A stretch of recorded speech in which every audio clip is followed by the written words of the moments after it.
नमस्कार, गावरान रसोईमध्ये आपलं स्वागत आहे। आज आपण कुकरमध्ये एकाच भांड्यात झटपट आणि टेस्टी सांबार बनवणार आहोत। यासाठी सर्वात पहिला आपल्याला चिंच भिजत घालायची आहे। मी इथे थोडी चिंच घेतली आहे, गरम पाणी घालून भिजत घातली आहे।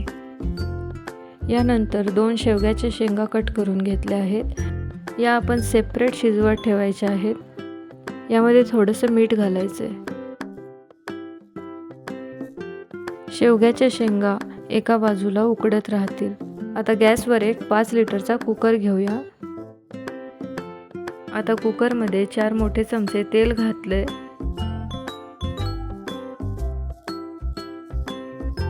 एका बाजूला 1 वाटी तुरीची डाळ धुवून घेतली।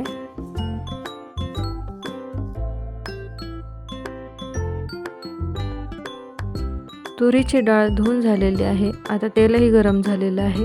यामध्ये मोहरी 1 चमचा आणि जिरे 1 चमचा घालूया।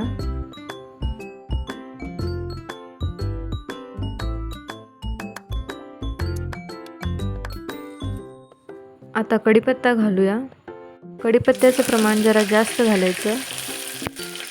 सांबारमध्ये कढीपत्त्याचा फ्लेवर जास्त इम्पॉर्टंट असतो। यानंतर सांबारमध्ये घालण्यासाठी काही भाज्या चिरून घेतल्या आहेत। कढीपत्त्यानंतर उभा चिरलेला कांदा घातलाय। कांदा चांगला परतून घ्यायचा आहे। कांदा बऱ्यापैकी परतून झाल्यानंतर 1 चमचा हळद आणि 1 चमचा धने जिरे पावडर घालूया।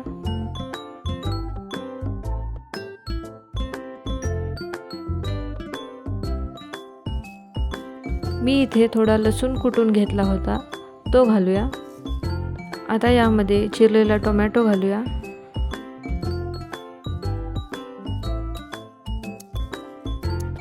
टोमॅटो घालून झाला आहे। आता याला परतून घेऊया। परतून घेतल्यानंतर यामध्ये बटाटे घालूया।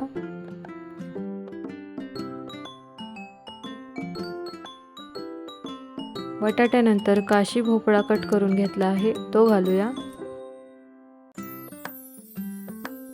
त्यानंतर बारीक चिरून घेतलेले गाजर आहेत, ते घालूया। आता या सर्व भाज्या हलवून घ्यायच्या। आता यामध्ये 1 चमचा लाल तिखट पावडर आणि अर्धा चमचा कोल्हापुरी कांदा लसूण मसाला घातलाय। यानंतर धुवून घेतलेली डाळ घालूया। आता वरून थोडी बारीक चिरलेली कोथिंबीर घालूया आणि सगळं मिक्स करून घेऊया। मिक्स केल्यानंतर यामध्ये पाणी घालायचं। पाणी आपल्याला असं घालायचं की भाज्या बुडतील आणि वर एक पेर पाणी उरेल। मला इथे एकूण 1.5 तांब्या पाणी लागलंय। आता सगळ्यात शेवटी चवीनुसार मीठ घालूया आणि कुकरचं टोपण लावून देऊया। आपल्याला या कुकरच्या 3 शिट्ट्या घ्यायच्या आहेत। शिट्ट्या झाल्या आहेत। आता कुकरमधली हवा काढून घेऊया। आता कुकरचं झाकण उघडूया आणि रवीच्या किंवा विस्करच्या सहाय्याने घुसळून घेऊया। सांबार घुसळून झाला आहे। आता याच्यामध्ये उकडलेल्या शेंगा घालूया। नंतर सुरुवातीला भिजवलेली चिंच, त्याचं पाणी चिंच बाजूला करून टाकूया। आता सर्वात महत्त्वाचं सांबार मसाला घालायचा आहे आणि नंतर कोथिंबीर घालूया आणि मिक्स करूया। साहित्य आणि प्रमाण मी डिस्क्रिप्शन बॉक्समध्ये देत आहे। सांबार एकीकडे उकळत आहे आणि दुसरीकडे आपल्या इडल्या तयार आहेत। सांबारला एकदा उकळी आली की गॅस बंद करायचा आहे। तुम्ही बघू शकता आपला सांबार तयार आहे।